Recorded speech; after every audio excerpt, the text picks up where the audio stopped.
for joining us, iHeartRadio Canada. Yeah. Awesome. Hi, I'm Shannon from iHeartRadio Canada. Don, you were the first actor cast for this movie. Does that mean a lot to you? I was? Yeah, apparently. That's what we just heard from the director. There's You're the no first person way I was the first chosen. person cast. Yes. No, not possible. That's what he said. Jharel was definitely the first person. He said you were the first one that they saw. That's not possible. But he did may you have been for this role. Yeah. And J-Lo plays your mom? Yes, she does. Was that like, was your mom like, yes, J-Lo is playing me? Mom was fired up. Mom was fired up. Mom about was it? fired up. She still is, and that's I tell people that's bragging rights for life for her now. Absolutely. Is this your directorial debut? It is. Congratulations. Thank you. That's a huge moment. You've edited one of my favorite films, Seabiscuit. Oh, wow, I love that film. So I feel like you have a knack for inspiring films with a lot of heart in it. What was it that attracted you to this film and wanting to make it? Well, like you say, I mean, I've done some sports movies. I love sports movies. Yeah. I was an athlete, not on the level of Anthony, but Yeah. I was. And what was your sport? Ice hockey. Ice hockey. Yes. Good choice being in Canada. Yeah. Anyway, so I kind of related to that part of it, and then I was just inspired by Anthony's story and sort of knocked out by everything that he's overcome and everything he's done and the kind of person he is.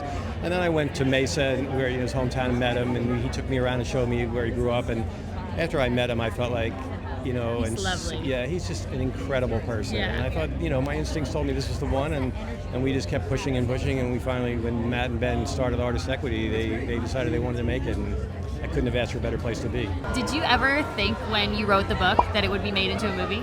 Absolutely not. No. I'm truly blessed and grateful to be here and have this opportunity. And I didn't get into wrestling for this. I just wanted to be the best, and I wanted to use the wrestling mat as a platform to show people you can do anything you set your mind to, regardless of what can hold you back. Yeah. And so to have this opportunity, it's just going to amplify that message that much more. So Was it weird watching someone play you? It definitely was. It was very surreal and humbling, and to see all the people behind the scenes, how much work and care went into producing it. Yeah. A whole other level of respect. What was it like being in a role where you are portraying someone's life that is such a special message and a special story? It's an honor. It's an honor, and I'm humbled for it, but it also is an immense pressure. I was going to say, was it nerve-wracking having him on set watching you? Oh, yeah, be for him? sure. It's already nerve-wracking to try to be him, Yeah. but then having him there as well. Were you into wrestling when you were growing up? Not What was at your all. sport? Not at all. Not Okay. at all. I was into the WWE version Okay. of wrestling, but not collegiate wrestling. Okay. But I did have an understanding of how brutal the sport was, which is why I didn't like it growing okay. up. But now So I you love just it. acted. I was definitely acting, but I love it now. Actually, there's so much I got to learn. Yeah. So I'm ready for my next bar fight. You know. All right. Well, All watch right. out. Did you have a coach growing up that was really inspiring to you? I had a teacher who was a coach, Mr. Haynes, who was Okay. really inspiring to me, for Awesome. sure. Yeah. Well, I'm glad he led you here. Thank you.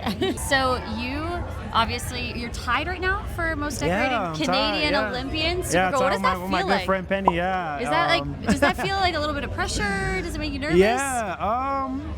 I think it's a little bit of pressure. I'm like, cause I low key, I was like telling her, I'm like, yeah, I want to pass you. I know. so I'm like hoping to get to the next Olympics in LA 2028 and try to pass her there. You could pass her in a race. Yeah, of course. Yeah. But she could pass me in the pool. I mean, Yeah, she's that's right. so Yeah, don't race her in vice the pool. versa. Exactly. So Unstoppable, obviously an inspiring sports movie.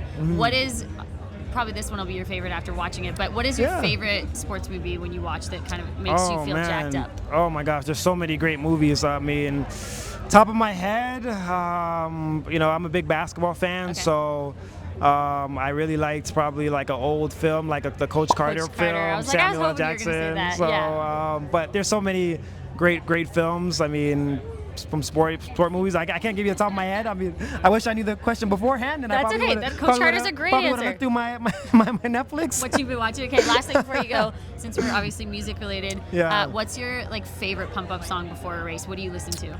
Yeah, I mean, right now I would say like anything, probably like I'm a Toronto, so anything Drake probably I would say is a good pump up song. So last song I probably listened to was his new little mixtape or EP. I don't know what you call it, 100 gigs. So I've been listening to that. So all right, well keep listening to Drake because clearly it's working. Yeah, so Awesome. I mean, appreciate it. Thank you so much for joining us. Thank Have you. a good one. Thank Enjoy you. the movie. Thank you so much for joining us. Thank you. Well, congratulations. I hope we get to see more films from you. Oh, thank you. I hope so too. Thank you.